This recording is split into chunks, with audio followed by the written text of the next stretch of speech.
to Madame Raven's. This way to the library. She's been expecting you.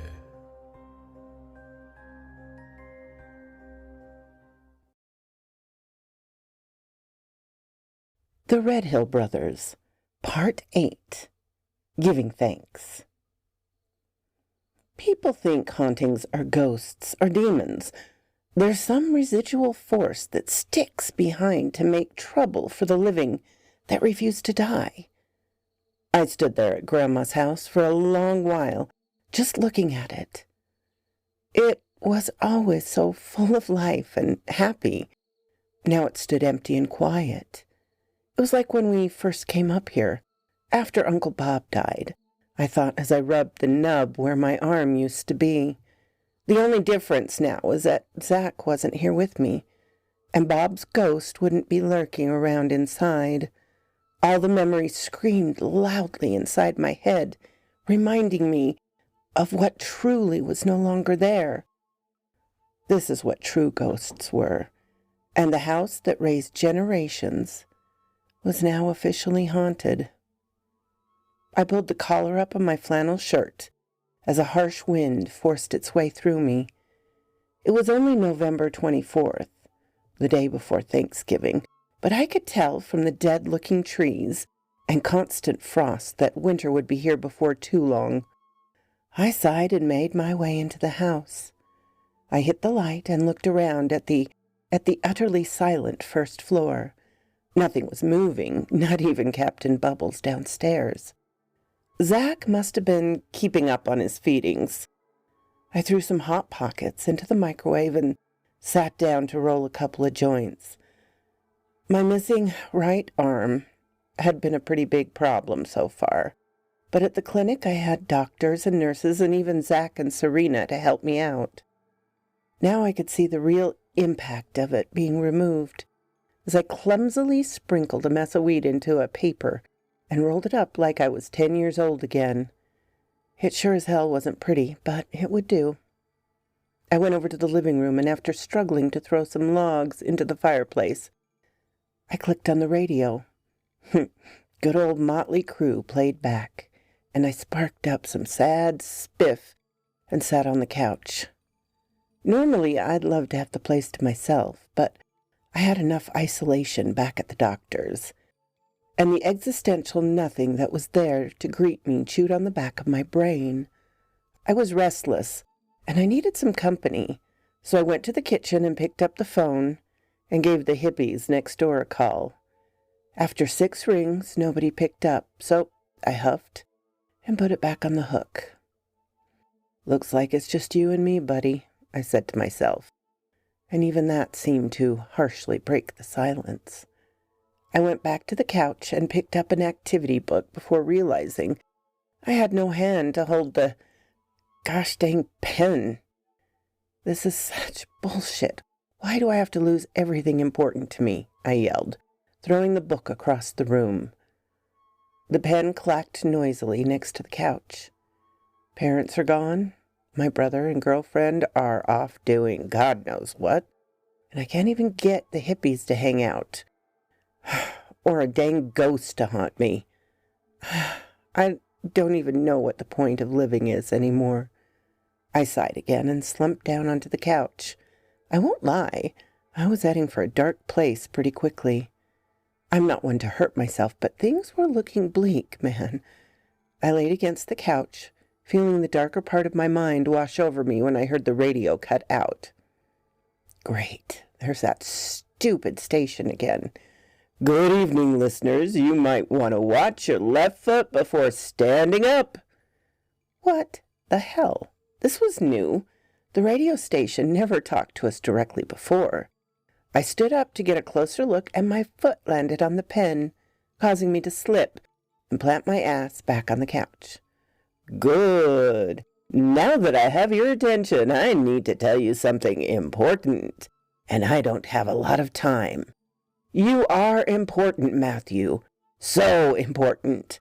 I know what you're thinking, but you don't do it. You are needed and loved, and everybody around you, even if you can't see that now, Don't let your losses leave you weaker. You have great strength in you, and I promise you that you will see that as time goes on. Get up and get back on your feet, young Redhill. You matter, and everyone will see that." Then, just as suddenly as it came, it returned to something by Judas Priest. I was stunned by what I just heard. Did I just get a pep talk from a radio station that doesn't exist?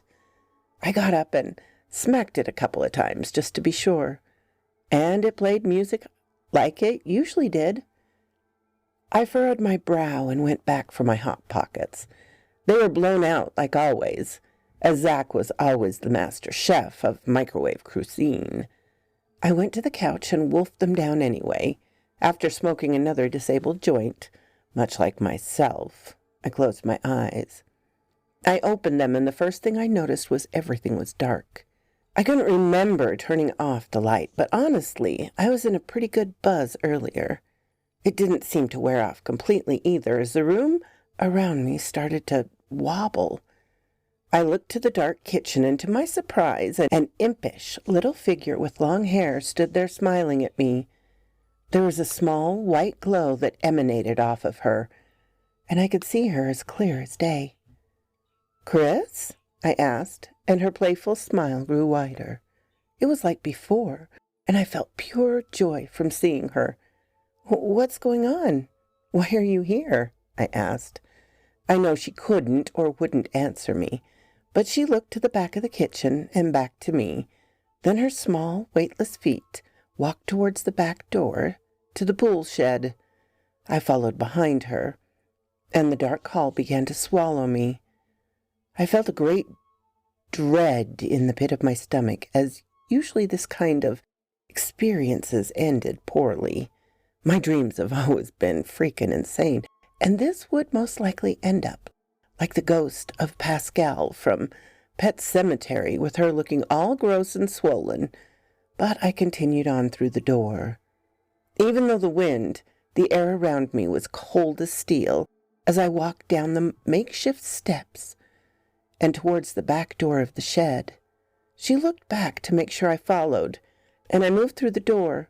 I opened it and was greeted by a warm sun. Oh, it felt amazing. The only way I can describe the emotion was like that of complete peace. The more I looked, the more I began to recognize what I was seeing. My family, aunts, uncles, a very young Zach, and all of my cousins were standing before me, clapping and cheering. It was my 8th birthday. I thought everyone had forgotten about me, as nobody even so much as wished me a happy birthday. Then my dad came to tell me that there was something outside I needed to see. They didn't forget about me. It was a surprise party, and I was so relieved that I began crying. I let the feeling wash over me. Then I remembered I was following a ghost. Up ahead, she stood before a large stone that was jutted out of the side of the shed. Before it was a large box, gift-wrapped and tied with a bow that said, "Happy Birthday, Maddie," on a large tag that stuck out. I walked over and stood next to Chris, and she looked down, then up at me with that same joyful smile on it. I smiled back and patted the girl's head. It was cold, but I could feel her hair and almost hear her giggle. I bent down, undid the ribbon, and opened the box. All I could see was darkness. Then the words, "I'm back in black. I hit the sack. I've been too long. I'm glad to be back," shot out at me. I jumped up and saw I was still on the couch. The radio was blaring AC/DC, and I looked around, hoping to find my family. The house was still empty. Zach and Serena still hadn't come back yet. I looked at my phone and saw it was 9:15 in the morning. Where the hell were they? I wondered. The good feelings began to fade, and jealousy took their place. I knew deep down that neither of them would ever do that to me, but it was weird that they would be gone this long together. I went to the phone and dialed Melvin's number again, and this time he picked up. "Hello?" "Hey, Melvin, it's Matt. Happy Thanksgiving. Hey, Maddie. Happy Thanksgiving, man. So, what are you up to today? Not a whole lot, I'm afraid. Zach and Serena never made it back last night, so I don't really even know if we're doing Thanksgiving. Oh, that's rough, man. Tell you what, me and Sheena are getting ready to head down to the old church on Sawyer Street. They're having this all-you-can-eat Thanksgiving Day feast. And me and Sheena are totally jonesing for some munchies, dude. You can, tag along if you want. Yeah, I'd love that. Honestly, I've been feeling a little down the last few days. Some company would be great. Right on, brother. We'll puff up a little magic dragon, fill our bellies, and just, chill out the rest of the day. Awesome. I'll be down in a few, all right? You got it, dude. We won't leave without you. I hung up the phone and felt a million times better. I ran upstairs to change my shirt and decided on a simple gray tee, as everything else was a pain in the ass. After I felt like I looked at least presentable, I went out the front door and had a thought as I walked towards the trailer that sat about 100 feet to the right. Like I said, my dreams have always been crazy, but they've also had certain prophetic traits to them as well. And out of curiosity, I went over to the side of the shed. Just as I thought, there was something sitting on the end of the rock that jutted out. I moved closer and saw something wrapped up in paper bags we stored under the sink that sat on top of a handwritten note. For the small one, don't be late with our rent. With love, the Duende. I picked it up and unwrapped it. Now, normally, I should be concerned when holding a hand, but this was clearly something they made for me.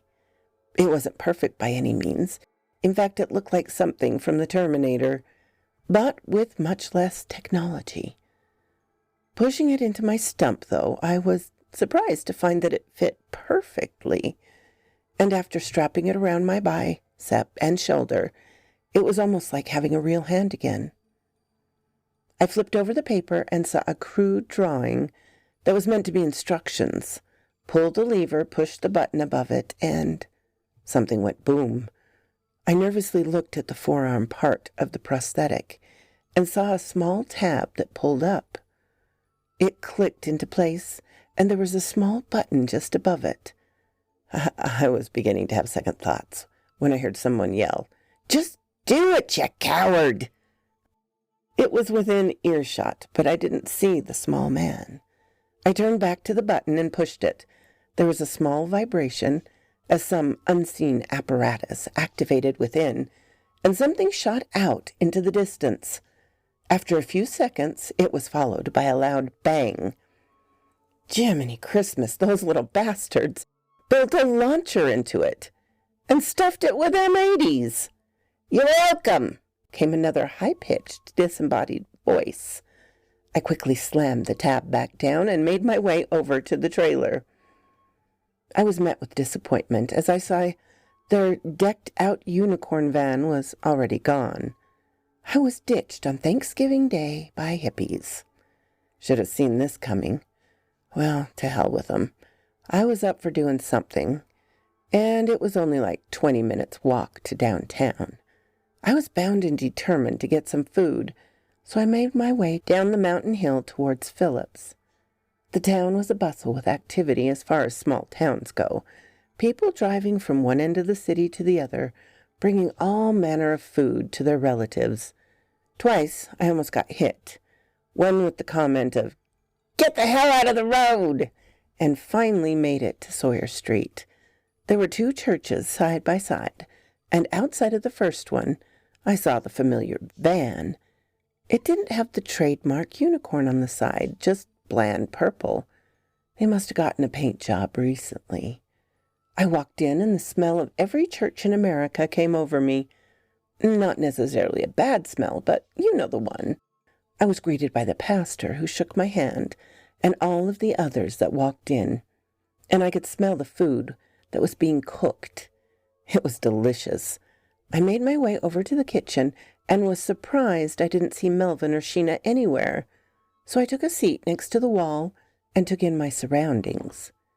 It was packed with mostly elderly people, a couple families that were probably on the hurtin' side of the wallet peppered the tables. A few homeless, I would guess. After my encounter with him, I was a little gun-shy. The kitchen had a couple of older women that would fit into about any lunchroom cafeteria. They busily moved pans and food back and forth as people began to rise and form a line. At the front was a nun that was serving the row of plates that went by. I knew her from somewhere, but I couldn't quite place it. I've seen a lot of people since moving up here, though, so I didn't pay any mind. On the wall next to me was a cork board full of ads, phone numbers, and a couple of posters of a boy about the age of 16 or so. It was the preacher's son. Missing, Jonathan Carter, age 15. Last seen, November 20th, 2021. Any information, please call the Phillips Police Department or his father, Reverend Mason Carter. Let's get him back home. Melvin and Sheena had better things to do, it would seem, so I wasn't going to wait around any longer. Most of the people in the room had already started eating, so I made my way to the back of the line and grabbed a plate. There was a good number of people ahead of me, including Reverend Morris. Up close, the food smelled even better, and my mouth began to water as I saw the red meat being set on the plate up ahead. Must be ham, I thought, and the priest bowed to the food-serving nun. "Oh, Reverend, I do hope you enjoy it. I want to see you eat every bite," she said, staring deeply into his eyes. "Yes, Sister Agatha, I thank you for preparing this meal today, and may God bless you." For a moment I thought I saw her recoil upon hearing that. What's more, the color of her eyes seemed to expand horizontally, like she was wearing contacts and they came unfocused or something. As she loaded his plate with potatoes, I looked down at the red meat and suddenly lost my appetite. Something wasn't right here, and for some stupid reason, I would have to be the one to find out what. As I approached the serving station, the familiar face looked upon me and smiled. "Matt Redhill, I'm so glad you could join us today. I've been slaving all morning making this feast, and I'm glad you could make it." She lifted the tongue to grab a helping of whatever she was serving, and I put my hand up. "Sorry, sister. I just remembered I have an appointment today. I'm going to have to take a rain check." "Nonsense. You work so hard up on that hill. You deserve an extra helping," she said, placing a couple of bone-in chunks on my plate. My stomach dropped. It wasn't just because of what I suspected the meat to be, but because it still smelled so delicious. Thanks. God be with you," I replied, and saw that same stinging reaction in conjecture with the eyes turned to slits. "Happy Thanksgiving," she replied, and I walked back to my seat in the back. I sat down and looked at the meat. I was pretty sure it was human. Not that I could prove it. Then it hit me. I knew where I remembered her from. It was at the celebration back in the beginning of summer. She was the old woman that was selling pies made with human remains. I got up and ran to the bathroom. My body did its best to reach up the scent of cooked human from my nose, and then I stood back up. She definitely wasn't human. I didn't know what, but I had to find out. I peeked out of the bathroom door and saw everyone had been served and was eating. I couldn't see Agatha, but the Reverend was busy devouring someone. One less person I had to worry about. Not that that probably had anything to do with it. I walked out as nonchalantly as possible, and when it seemed like no one was looking, I ducked through a door at the back. A hall with all sorts of rooms. Great. One by one I looked through them and saw Nothing of interest. There were stairs that led up to a second floor, so I took them, and it led to a storage place of sorts. Lots of decorations, lights, chairs, nothing interesting there. But as I was about to head downstairs, I saw a panel in the ceiling that was slightly ajar. Probably nothing, but I couldn't leave it to chance. I moved some chairs underneath, and after pushing it aside, I struggled to pull myself up. The fake arm didn't help much in terms of dexterity, but I was able to use it better than not having anything at all. Finally, I was up, and light filtered through the stained glass. This seems to be a storage place as well, but none of the stuff had probably not been seen in a very long time. Dust coated almost everything, including the large wooden Jesus cross in the back. I was stuck with flashbacks from the last time Zach and I were in a church with one of those. I shook my head and walked towards it. There were trails going back and forth, like something was continuously dragged back and forth. Behind the large desk, the floor was absolutely caked in blood. It was still moist, and a bundle of bloody clothes sat nearby. Looking for the smart-looking dress shirt, I saw the name tag read, Jonathan Carter, Union Church. "Guess the search is off, Johnny," I said to myself. I looked around and saw an old book that was read through quite a bit. Thumbing through the pages, it seemed like a lot of useless information about the town until I got to a picture of him. It was just as I remembered him after eating my arm. Gorgeous, radiant, and dangerous.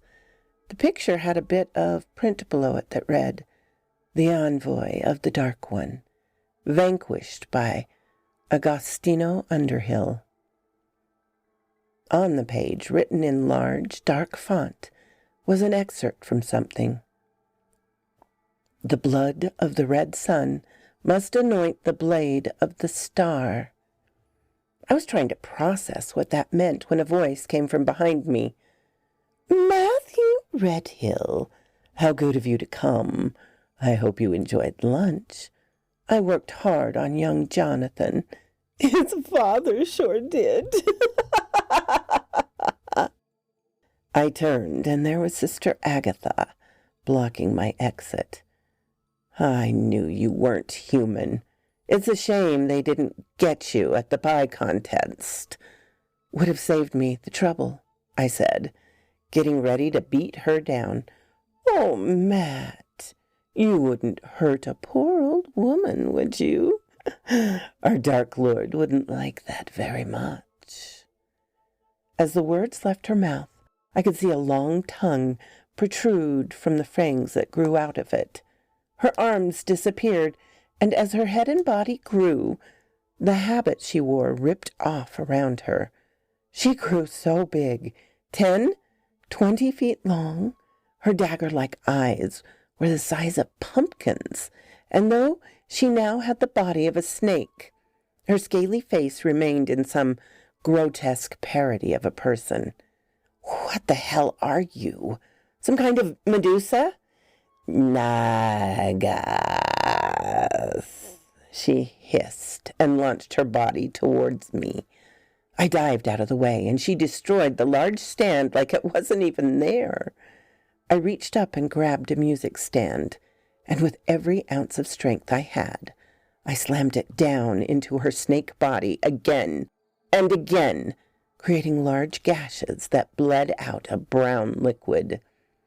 She hissed in pain, and I saw a large barbed tail shoot down towards me.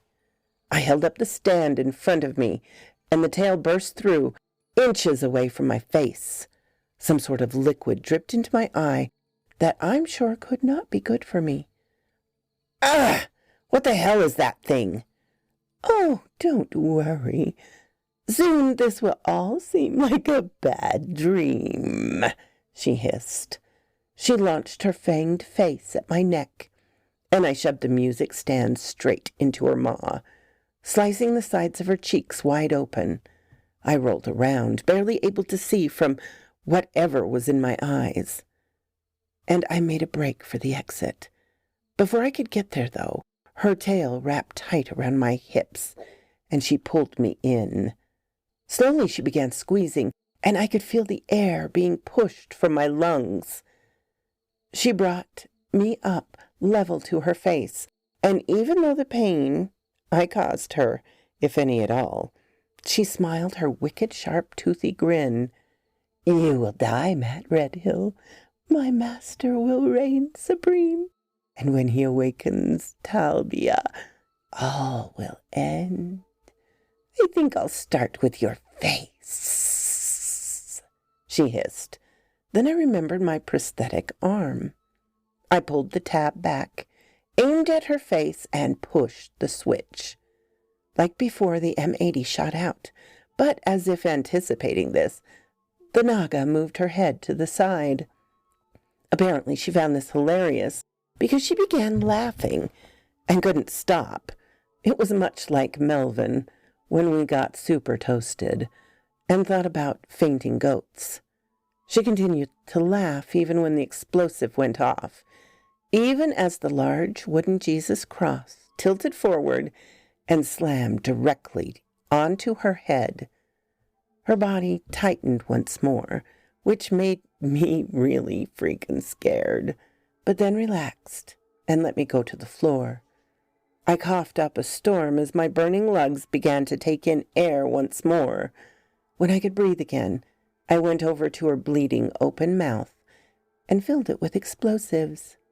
Explosives rocked the attic as her face became even more ruined.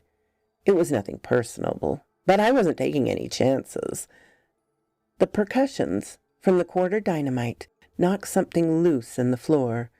It opened up below me, the Naga, and what remained of Johnny fell through, and the massive amounts of weight caused the second floor to drop as well. Below us, a crowded room of humans eating people broke our fall. It was actually by the kitchen, so nobody was actually hurt. But I tell you what, it scared the hell out of them, seeing a one-armed man, a giant snake, and a massive Jesus coming through the ceiling. Most screamed and ran, others stared in wonder. The priest was upset and demanded to know what was going on. I filled him in on Agatha's plan, and unfortunately had to inform him that he and all of his flock had eaten his son, Jonathan. He excused himself and left. Not sure where, but at least he had some sort of closure. On the other hand, I had had enough excitement for one day. I made the long walk back to Grandma's, already feeling sore from the fight. I constantly rubbed my eyes as they still burned, and whatever was in the talls, with whatever was in its tail. I could still see, so that was a plus, but I would definitely have to flush them out when I got back. The walk gave me time to consider all the facts about the day. I didn't have any parents. My brother was off with my girlfriend somewhere. Uncle Bob's ghost was still missing, and Melvin and Sheena blew me off. Probably for the best, though. There's no telling what would have happened if anyone came along. It was a little consolation, though, and I felt depressed as hell when I walked up to the property. Then I saw our truck was in the yard. I limped faster to the door and burst through it. The smell of genuine turkey hit me like heaven. And sitting around the table was everybody. Melvin and Sheena was sharing a blunt, talking about the time they saw Bigfoot. Zach was cracking open a beer, and Serena was placing the large meal they made on the table. At the end was an open seat set up for myself. "Maddie!" they all cried. "You're here! You're all here! I figured we were canceling Thanksgiving today." "Never!" said Serena, walking over to give me a deep kiss. "Nah, man. We got a little tied up back in the mountain. But I came out with something pretty," said Zach. He walked over to the umbrella holder and pulled out the sword. "Damn, that's a beauty for sure. You'll have to tell me about it. We were all ready to meet up with you back at the trailer, but you never showed up, man," said Melvin. "Totally ditched us. We're like starving, too." "What do you mean? I walked over, but your van was gone. I thought you ditched me." "No, man. We sold the van so we could be more independent," he said, followed by another round of laughter. "The wheels blocked the road. We want to experience it the way Mother Earth intended, by our own 2 feet," said Sheena, lifting up a dirty foot for emphasis. "Did you ever find Uncle Bob?" I asked Zach. "Oh, shit, I forgot about him," he said, looking to Serena. He pulled out a glass container with a glowing blue orb inside of it. "I can't get the damn thing open." "Try the sword," came another familiar voice. I looked towards the stair and saw the mayor in his puppet body, slowly descending them. There were no strings, and his body had a strange glow to it. Oh, yeah, the mayor can do that, by the way," said Zach, unsheathing his new prize. With a quick motion, he slid the blade against the top of the bottle, and the lid came flying off. "Phenomenal cosmic power!" came a deep, booming voice in a mist to flow out.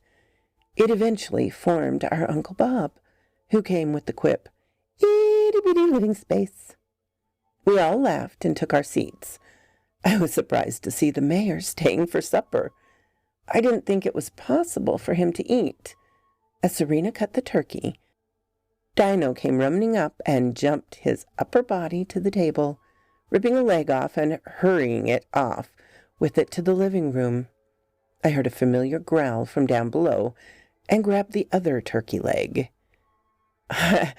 It might be a deranged monster, but in a strange way, the ghoul in the basement had grown to be our family as well. We all laughed, talked, drank, and smoked the rest of the evening. I thought about what a jerk I was being earlier, and internally berated myself. I had an amazing family that I would never change for all the normal in the world.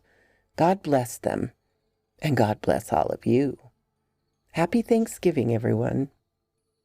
So quoth this raven.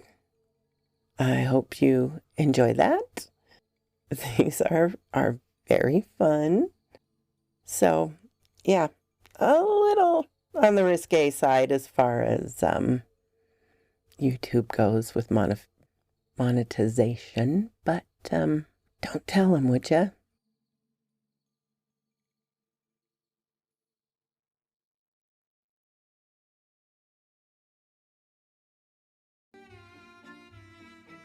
Thank you so kindly for stopping by my chateau, my darlings. It does mean so much to me. Please, if you have not subscribed, as many of you have not, please do so. Give me a like so I know what you would like to hear. And comment. I always love to read your comments. And special thanks to my Patreon and membership supporters. Ciao, darlings.